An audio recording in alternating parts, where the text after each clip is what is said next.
Hello student. आज हम लोग एक कहानी डिस्कस करेंगे, द मिडनाइट विजिटर। और the writer of the story is you see Robert Arthur. There are इसका इसमें चार कैरेक्टर्स हैं।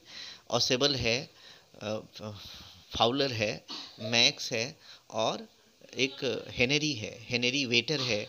तो स्टोरी स्टार्ट होती है जहाँ से हम देखते हैं कि ऑसेबल एक सीक्रेट एजेंट है। सीक्रेट एजेंट का मतलब खुफिया विभाग में काम करता है, लेकिन उसमें सीक्रेट एजेंट का कोई क्वालिटी दिखता नहीं है। वो मोटा है, नाटा है, और वो फ्रेंच और जर्मन बोल सकता है, लेकिन वो अमेरिकन है, बोस्टन से आया हुआ है, बोस्टन अमेरिका में। और वहाँ से आया हुआ उसको 20 साल से रह रहा है ये फ्रेंच होटल में, फ्रांस में। लेकिन उसको उसकी जो बोलने की जो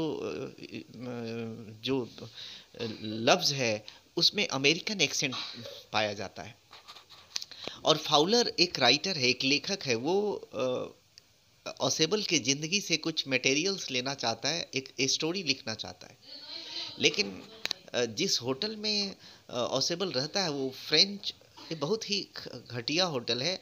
और उस घटिया होटल के छठे फ्लोर पर रहता है।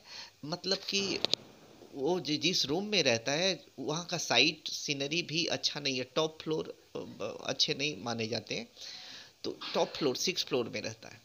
तो इससे फाउलर अपने को अपनी बेइज्जती महसूस करता है। He felt let down, dishonoured, तो अब फेल्ट बोर ऑल्सो।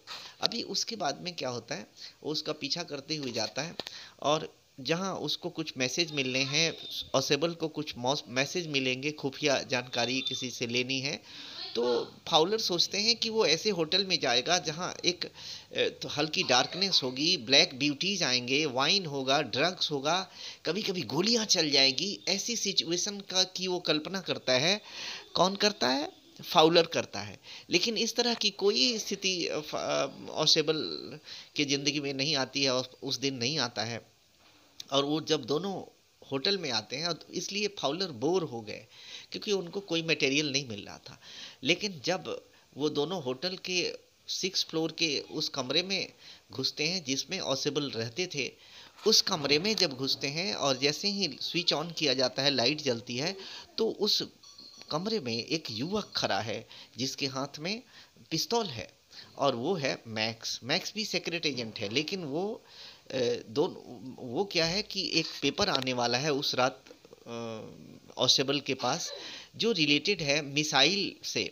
और वो मिसाइल जो दुनिया के इतिहास को बदलने वाला है, उस मिसाइल का कोई पेपर आने वाला है, जिसको मैक्स चाहता है कि जैसे ही ऑसेबल के पास आएगा वो उनसे छीन के चला जाएगा on gun point. He will take it away and गो।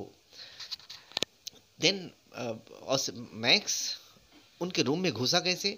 तो एक मास्टर की से घुसा था। उसने कह दिया मास्टर की से हम घुसा है। तो ऑसेबल ने कहा कि नहीं नहीं, मास्टर की से घुसने की कोई ज़रूरत ही नहीं है। हमारे रूम में तो हमारे खिड़की से लोग घुस जाते हैं। तो खिड़की कहाँ है? खिड़की के नीचे एक बालकनी है, और बालकनी में आते हैं लोग और वहाँ से इसमें घुस जाते हैं। अभी उसने एक माने एक कहानी गढ़ ली। ऑसेबल ने एक नई कहानी गढ़ ली, और मैक्स को बिलीव कराया कि उस खिड़की के नीचे बालकनी अटैच है, एक झरोखा है। और उसने ये भी कहा कि उसने लास्ट महीने होटल के मैनेजमेंट से कंप्लेन की थी कि वो उस बालकनी को ब्लॉक करे, क्योंकि उसके रूम में बाहर से लोग घुस जाते हैं।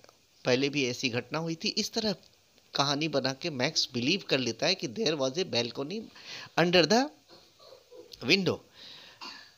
इन द मीन टाइम कोई आके दरवाजे को नॉक करता है। मैक्स घबरा जाता है। मैक्स पूछता है हु इज देयर। ऑसेबल बहुत ही शांत होके बोलते हैं पुलिस। तो ऑसेबल ये भी पूछते हैं उससे कि अगर पुलिस आएगी तो तुमको गोली मार देगी, अब तुम क्या करोगे? तो बोला कि देखो, तुम उसको पुलिस को यहाँ से भेज दो, और मैं अभी फिर यहाँ पर बाहर रहूँगा और आके अपना काम करूँगा। इतने में ऑसेबल डर जाता है। यूसी मैक्स डर जाता है और उस बालकनी से उस खिड़की से छलांग लगा देता है जहाँ बालकनी है ही नहीं। झूठी स्टोरी बना दी थी ऑसेबल ने, और वो 6 फ्लोर पर रह रहा है। आप समझिए नीचे गिरने के बाद में मैक्स क्या हो गया होगा। मैक्स कहीं नहीं था, मर गया था। तो बाद में जब दरवाज़ा खुलता है तो आता है एक वेटर हेनरी, जो पानी लेके आता है और बोलता है कि आपको और क्या क्या चाहिए।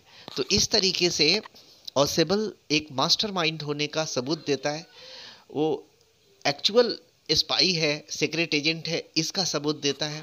और इस तरीके से उसने मैक्स को अपनी ज़िंदगी से हटाया, यानी कि got read of his life. तो बहुत सारे क्वेश्चंस हैं और आपको ये याद हो जाना चाहिए। अंग्रेजी में भी दिया, हिंदी में भी दिया। Try to understand. Thank you.